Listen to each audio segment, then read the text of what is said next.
आषाढ़ी एकादशी यानी कि देवशयनी एकादशी। ओम नमो भगवते वासुदेवाय नमः। एकादशी व्रत हिंदू धर्म में अत्यंत महत्वपूर्ण व्रतों में से एक है। यह व्रत भगवान विष्णु की आराधना और उपासना के लिए रखा जाता है। एकादशी व्रत हर माह में 2 बार आता है, एक शुक्ल पक्ष में और एक कृष्ण पक्ष में। इस व्रत की महिमा और फल के बारे में कई कथाएं प्रचलित है, जिनमें से एक प्रमुख कथा इस प्रकार है। पांडवों की एकादशी व्रत कथा। महाभारत के समय की बात है, जब पांडव वनवास में थे।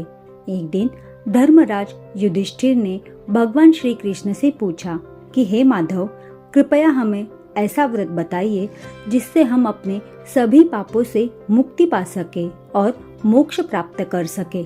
तब भगवान श्री कृष्ण ने युधिष्ठिर को एकादशी का व्रत महत्व बताते हुए एक कथा सुनाई।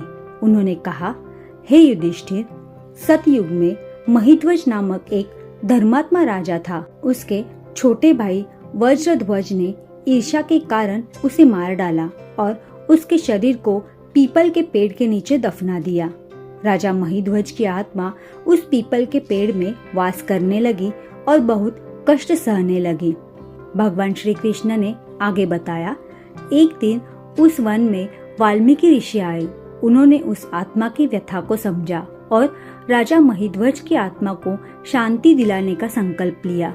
वाल्मीकि ऋषि ने माघ मास के कृष्ण पक्ष की एकादशी का व्रत किया और उसकी पुण्य फल से उस आत्मा को मुक्ति दिलाई।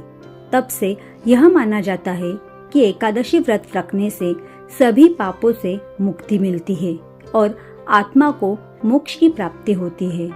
भगवान श्री कृष्ण ने कहा, जो व्यक्ति एकादशी व्रत को विधि पूर्वक करता है, उसे धन धान्य, सुख और समृद्धि प्राप्त होती है।